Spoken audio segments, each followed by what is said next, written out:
My husband locked the door behind me while I was still barefoot. 3 days after his father's funeral, I was homeless. And the man who inherited everything wasn't my husband. It was a stranger. I'm not telling you this for shock value. I'm telling you because if you've ever trusted the wrong silence in a marriage, you'll recognize every step of what I'm about to say. My name is Kamora. I'm in my 40s now. I speak calmly because I've earned it. But there was a time, longer than I like to admit, when I believed endurance was the same thing as loyalty. When I thought keeping the peace meant I was strong. When I mistook being needed for being loved. This story begins in a house that was never really mine. I married my husband, Daniel, 15 years ago. He was kind in the way quiet men often are, steady, agreeable, conflict avoidant. I thought that meant safe. He came with a father, Harold, who came with money, expectations, and a voice that never had to rise to command a room. Harold built a small manufacturing business from nothing. Everyone said he was old school. What they meant was, he expected obedience and called it respect. From the day I moved in, the rules were unspoken but firm. I cooked. I cleaned. I hosted. I smiled. Harold never raised a hand, never shouted. He didn't have to.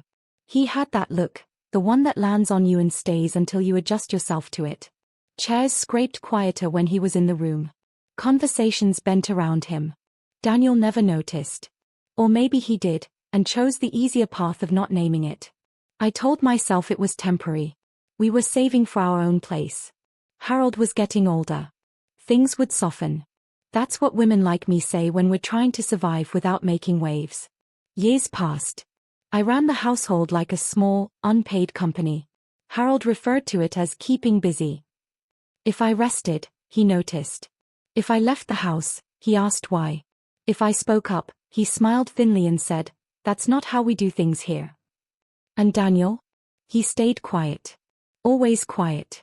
Silence can be very loyal, to the wrong person. The day Harold died, the house felt hollowed out. Not sad. Empty. Like a structure waiting to be reassigned. The funeral was tasteful. People praised Harold's legacy. I stood beside my husband and accepted condolences for a man who had never once asked me how I was doing. I thought the worst was behind me. 3 days later, Daniel asked me to sit down at the kitchen table. The same table I had polished every morning for over a decade. His voice was steady. Too steady. He said, "Dad left the house to someone else." I laughed. Not because it was funny, but because my body rejected the sentence. I asked him what he meant. He slid an envelope across the table. Legal. Clean. Final. Harold had left everything, to a man I'd never heard of. A name with no explanation. No note. No message. Just a signature and a seal. And then Daniel said the words that changed how I understand love forever. He wanted you out. Not us. You. I looked at my husband and waited for him to argue. To defend me. To say it wasn't right. He didn't. Instead, he stood up, went to the door, and told me I needed to pack a bag. Just for a few days, he said. Until things settled. Have you ever realized, in one quiet moment, that the person beside you has already chosen someone else's comfort over your dignity? I didn't scream. I didn't cry. I stood up slowly, feeling the floor colder than it had ever felt before, and I understood something with terrifying clarity. Whatever was coming next, I was going to face it alone.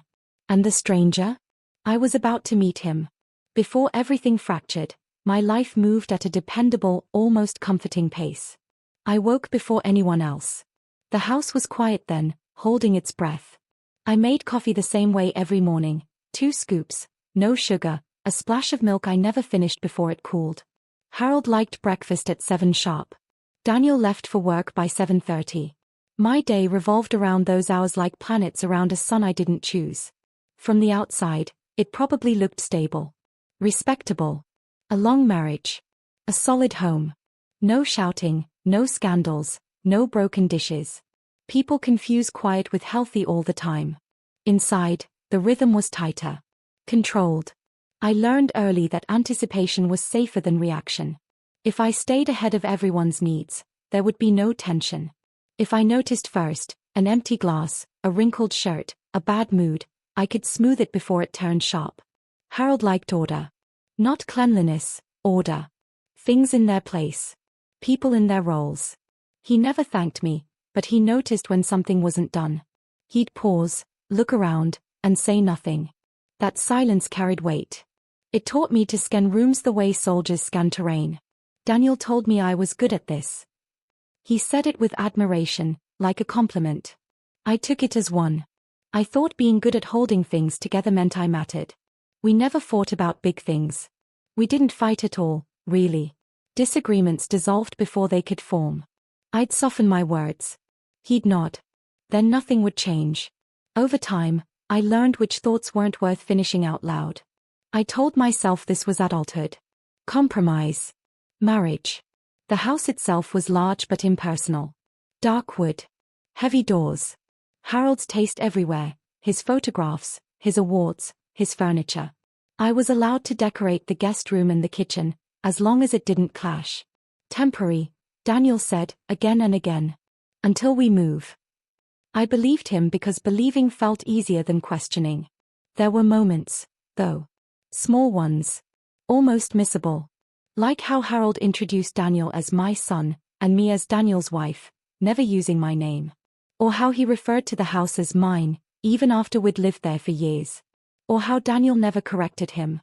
Midway through those years, I remember standing at the sink, watching my reflection in the window at night, my face laid over the dark outside, and wondering when I'd last made a decision that was only mine.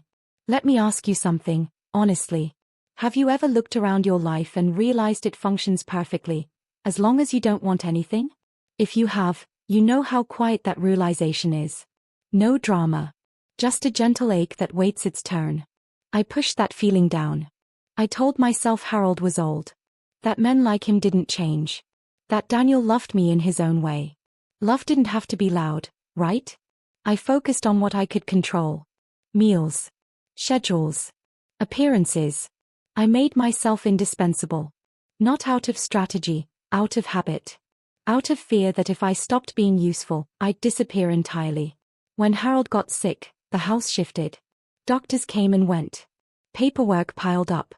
Daniel deferred to me more, but only in logistics. Decisions still flowed upward, not sideways. Harold spoke about his estate openly, confidently. Everything's taken care of, he said more than once. I assumed that included us. Not because I felt entitled, but because it made sense. 15 years. Shared labor. Shared life. There was no conversation suggesting otherwise. The subtle warning sign came weeks before Harold died. He asked Daniel to step into his study alone. The door closed. Voices low. When Daniel came out, his face was pale, unreadable. I asked if everything was okay. He said, Dad just wanted to go over some things. I didn't push. I wish I had. Because sometimes the moment that breaks you isn't loud or cruel. Sometimes it's just a door closing, and the person you trust choosing not to open it again.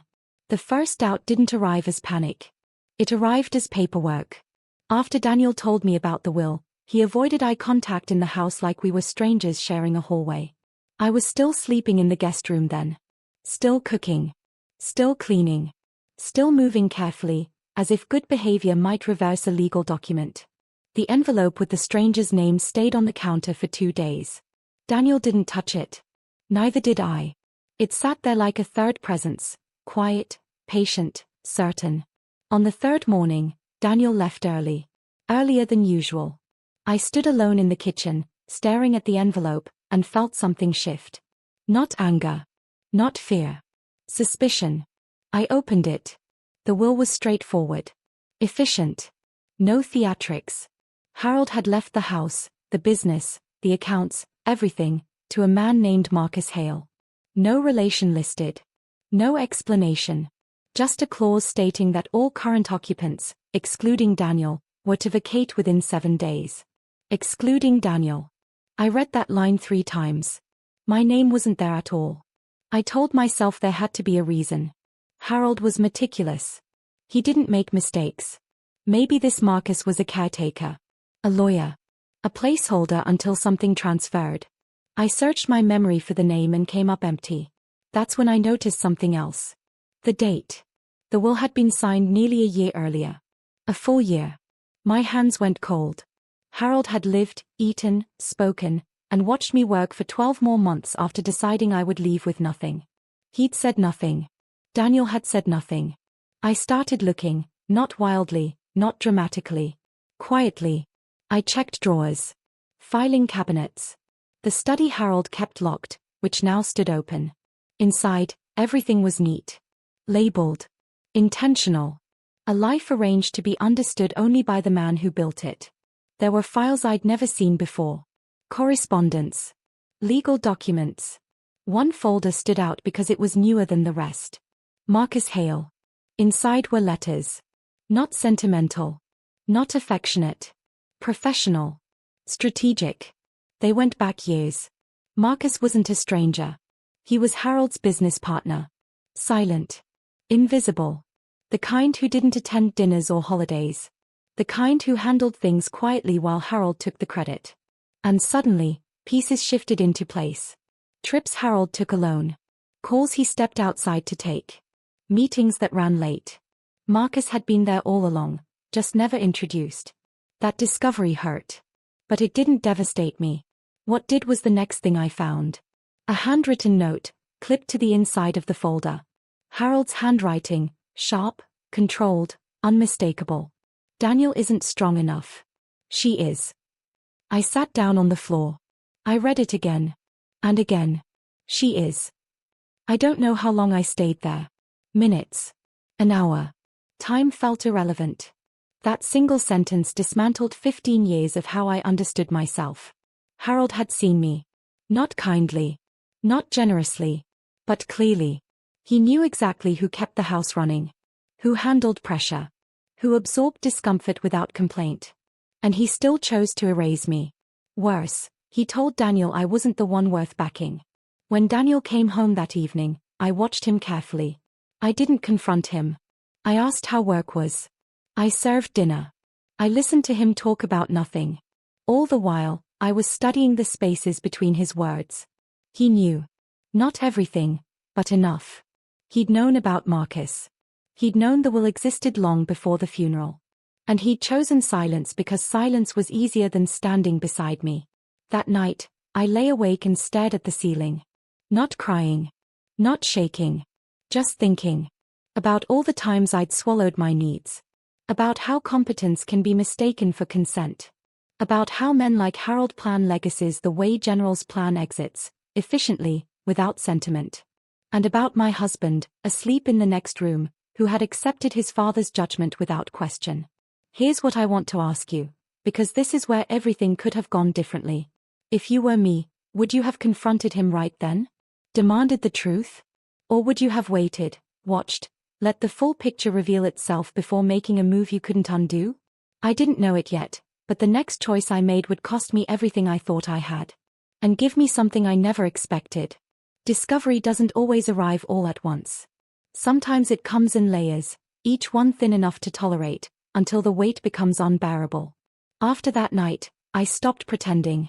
Not outwardly, I still moved through the house quietly, but inside, I began to separate emotion from observation.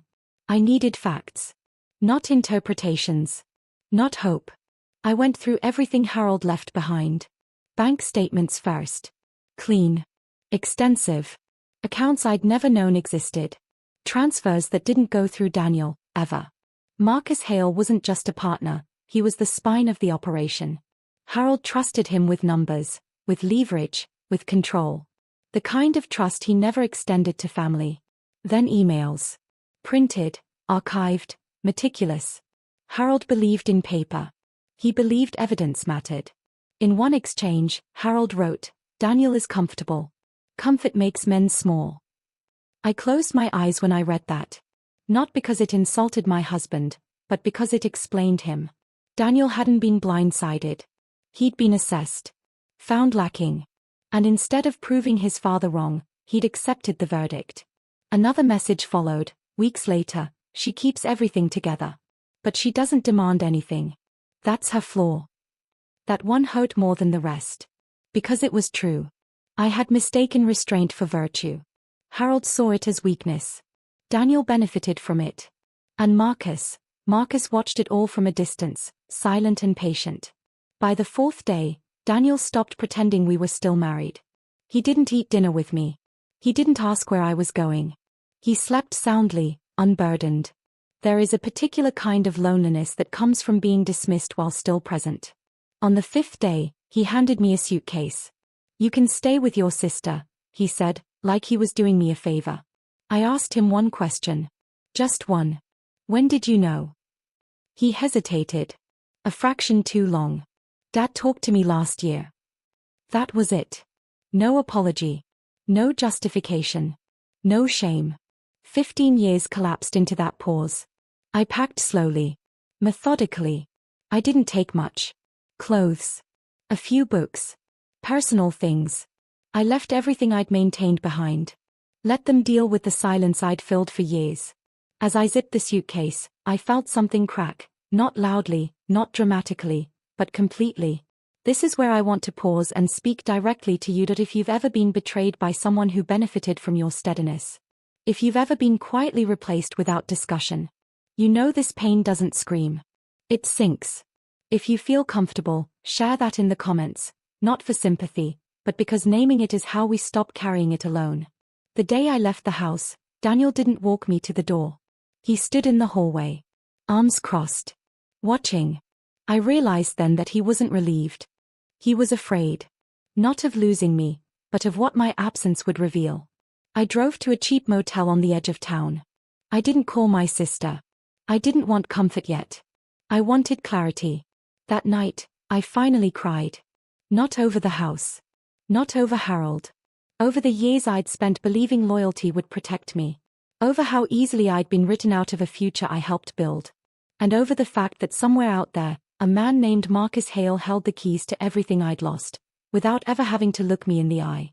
On the seventh day, my phone rang. Unknown number. I almost let it go to voicemail. But something told me this was the moment everything tipped. I answered. A man's voice. Calm. Controlled. Unfamiliar. "Camora," he said. "This is Marcus Hale. We need to talk." My hands shook, not from fear, but from exhaustion. He named a cafe. Public. Neutral. Tomorrow morning. When the call ended, I sat on the edge of the bed and stared at the wall. I felt stripped. Displaced. Reduced to whatever other people had decided I was worth. I had no home. No marriage. No inheritance. No leverage. Just the truth. And for the first time since this began, I realized something worse than betrayal had happened. I had disappeared from my own life without noticing. That was my rock bottom. I didn't sleep much that night. Not because I was afraid of Marcus Hale, but because my mind had finally gone quiet enough to think clearly. When everything familiar is stripped away, you're left with a strange gift, nothing left to protect. I sat at the small motel desk and wrote things down. Not emotions. Facts. What I knew. What I didn't. What I could control. I knew Harold had respected strength, even when he punished it. I knew Marcus had been trusted with everything that mattered. I knew Daniel had chosen safety over integrity and called it loyalty. And I knew one more thing, something that surprised me when I wrote it down. Harold hadn't underestimated me. He'd measured me. She keeps everything together. That wasn't contempt. It was assessment. Which meant Marcus didn't inherit a house by accident. By morning, my grief had cooled into something steadier. Not anger. Resolve. I dressed carefully. Not to impress, but to remind myself who I was. Clean lines. Neutral colors. No armor. No apology. I looked like a woman going to a meeting, not a woman asking for mercy. The cafe was bright, full of ordinary noise. People ordering pastries. Laughing. Living.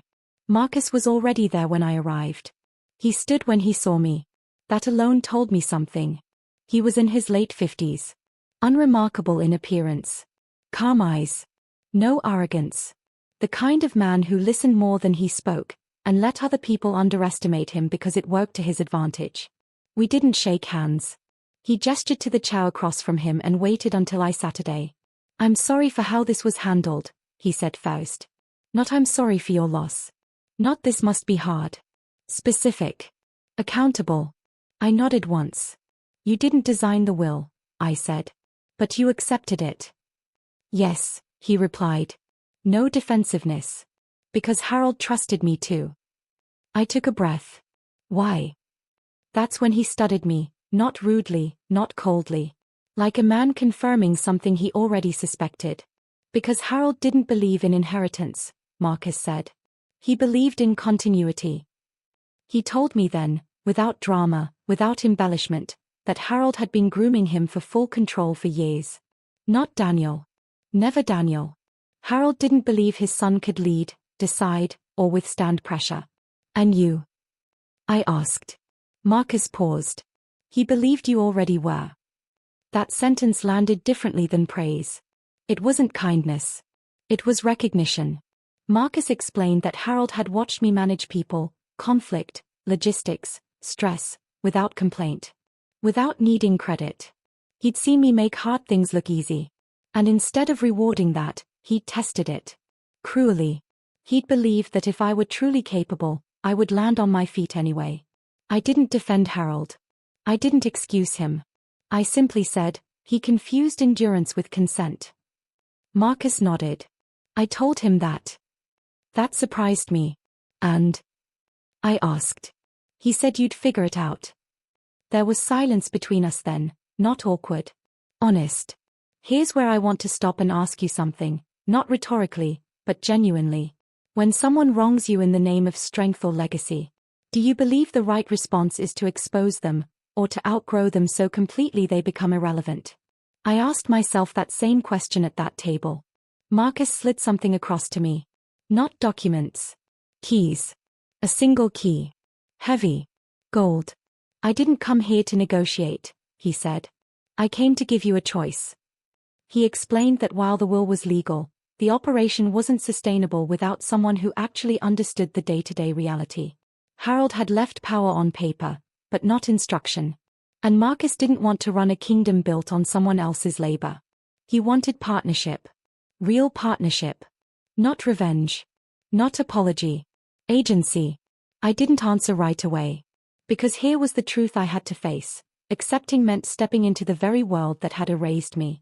Refusing meant walking away clean, but empty-handed. Neither path was painless. But only one belonged to me. I asked for time. One day. Marcus agreed. As I walked back to my car, the keys warm in my palm, I understood something quietly profound. Pain had brought me here. But choice would define what happened next. I didn't take the full day. I took 3 hours. That was all I needed to understand that walking away wouldn't be freedom, it would just be quiet suffering with better scenery. I hadn't survived all those years to disappear politely.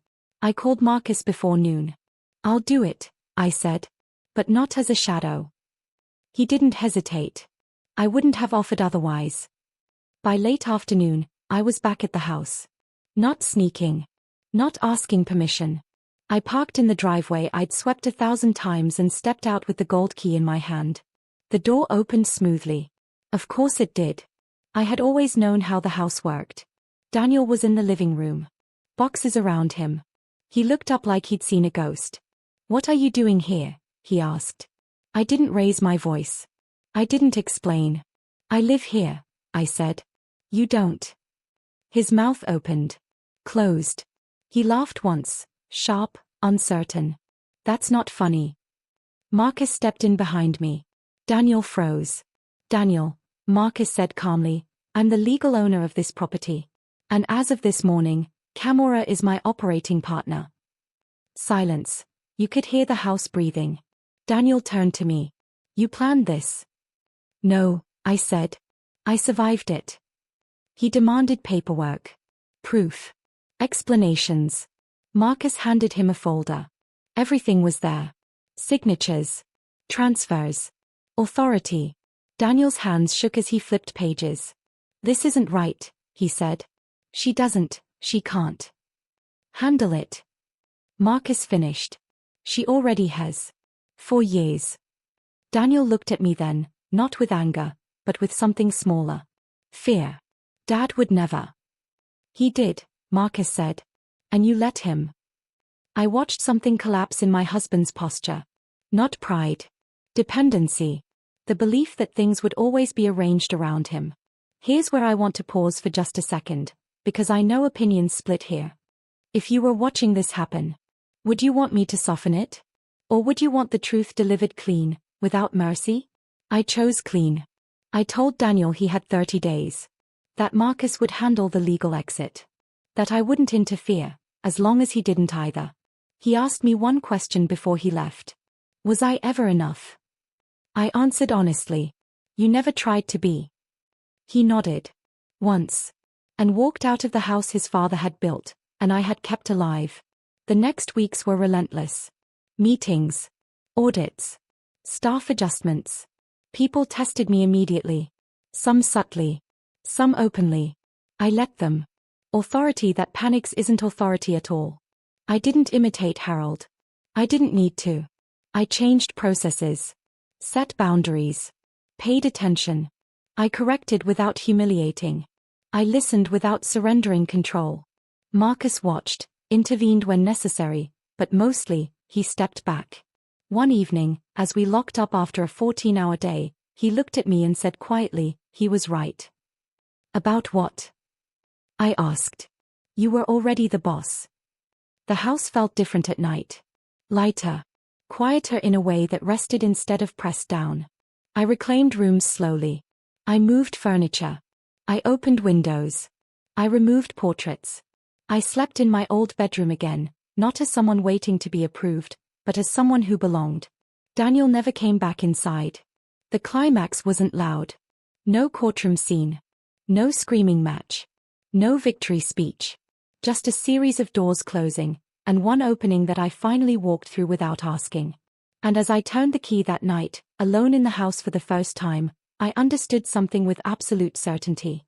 Power doesn't announce itself. It waits for you to stop apologizing.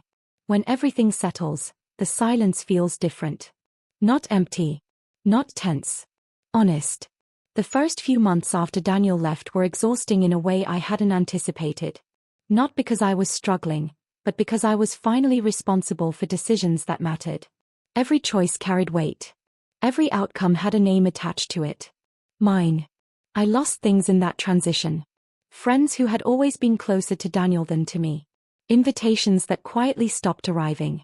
The comfort of being underestimated. There's a strange safety in being invisible. You're rarely blamed. But I gained something far more valuable. Clarity. The business stabilized quickly once the fear dissipated. People don't need dominance. They need consistency. They need to know the rules won't shift depending on someone's mood. I gave them that. And in return, they gave me respect without ceremony. Marcus remained exactly what he'd always been. Precise, fair, observant. We disagreed at times. Real disagreements. But they ended in decisions, not stalemates. Partnership, I learned, isn't about comfort, it's about shared responsibility. The house changed slowly. I didn't rush it. I let rooms tell me what they needed. Some stayed the same. Others I transformed completely. The kitchen became mine in a way it never had been. I cooked because I wanted to, not because silence demanded it. Daniel reached out once. An email. Short. Careful. He said he was sorry. Not for what he'd done, but for how things turned out. I didn't reply. Not out of cruelty. Out of honesty. Some apologies arrived too late to require an answer. Midway through that first year, I asked myself a hard question. Would I do it the same way again? Would I endure as long? Stay as quiet? Hope as deeply? If I'm being honest with you, and I always am here, the answer is no. I would speak sooner. I would question earlier. I would trust my discomfort instead of negotiating with it. If you're listening to this and thinking about a moment in your past you wish you'd handled differently, know this: wisdom doesn't erase regret. It contextualizes it. It turns pain into instruction. I don't hate Harold. That surprises people when they hear my story. But hatred keeps you tethered to someone else's choices. I don't give him that power anymore. I understand him. And I understand now that being strong isn't about how much you can carry. It's about knowing when to put things down. The house is quieter now. Not lonely. Intentional. I wake up when I want. I drink my coffee while it's still warm. I choose my days. Some nights, I sit in the living room and think about the woman I was when this began. The one who thought loyalty was invisibility. The one who believed being useful meant being safe.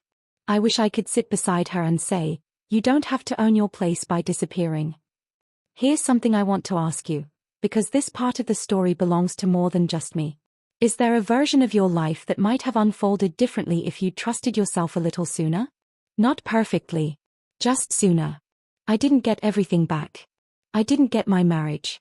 I didn't get the years I folded myself smaller.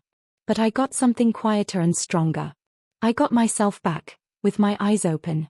And that's a return I wouldn't trade. People often ask me if I forgave them. Harold. Daniel. I pause when they do, because forgiveness is one of those words we use without agreeing on what it means. I don't carry anger toward either of them. That much is true. But forgiveness, for me, didn't look like reconciliation or understanding or peace talks over coffee. It looked like release. I stopped trying to make their choices make sense. I stopped asking what I could have done differently to deserve fairness. And most importantly, I stopped confusing accountability with cruelty. There's a quiet strength in letting consequences stand without decorating them with rage.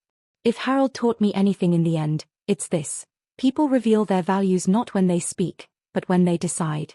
And Daniel decided, more than once, that safety mattered more than partnership.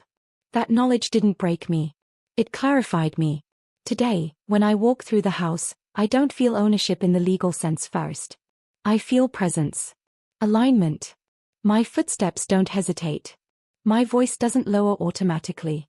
I no longer scan rooms for approval. I belong where I stand.